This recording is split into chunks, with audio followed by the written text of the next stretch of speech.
Hi everybody, welcome back to Mando Lessons. My name is Baron Collins Hill.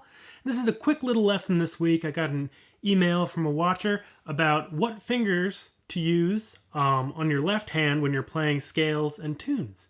So I'm going to jump into the method that I use real quick. I've talked about this in other lessons, but I just wanted to come back to it real quick here. And so I'll zoom into a closer camera in a second here and show you what's up.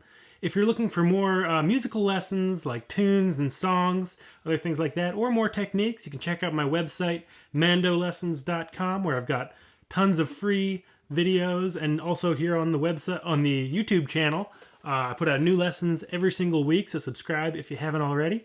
My lessons are always free, but there are a couple ways to donate if that's so you're choosing. You can become a Patreon member, get access to lessons early, free play-along track downloads, and once a month, patron-only live streams, which are always a lot of fun.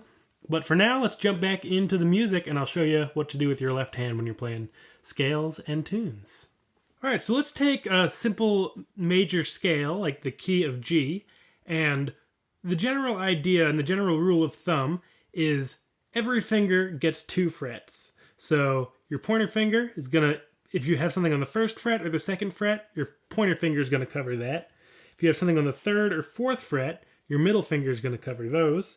5th and 6th is your ring, and your pinky gets the 7th fret.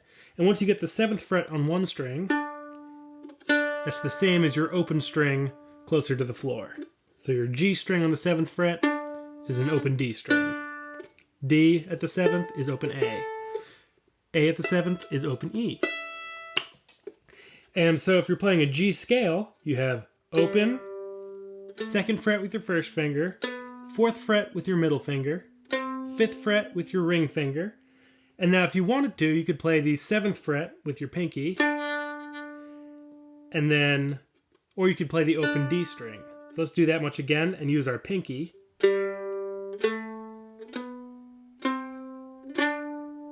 Let's do it again, but use the open D string.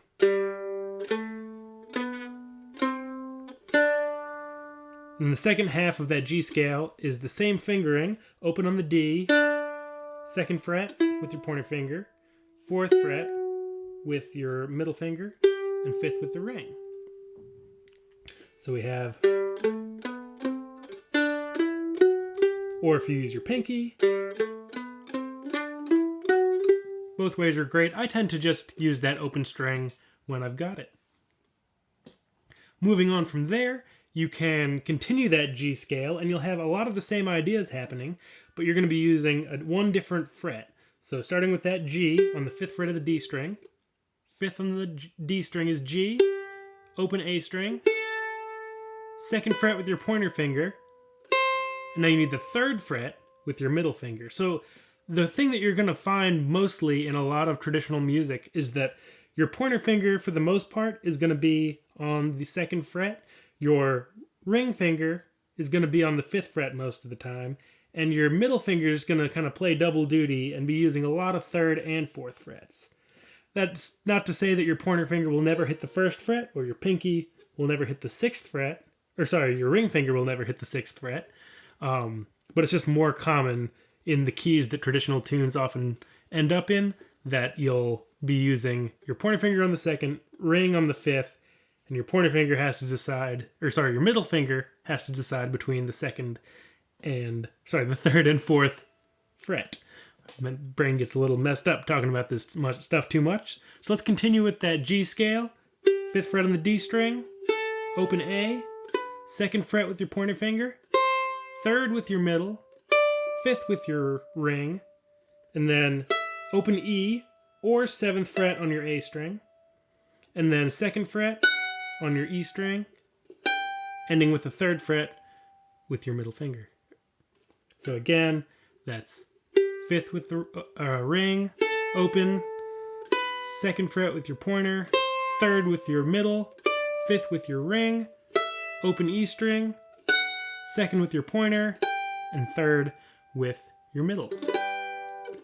Now, once you get into chords, all bets are off.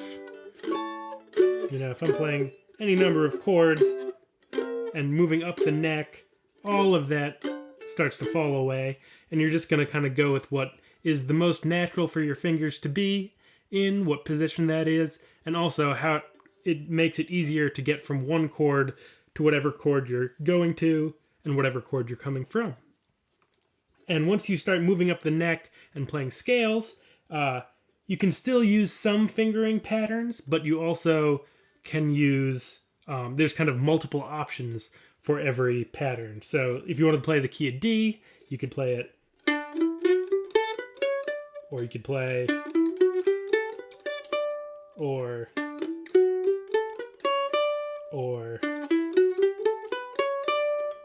and that's called FFCP, which was coined by Ted over at jazzmando.com.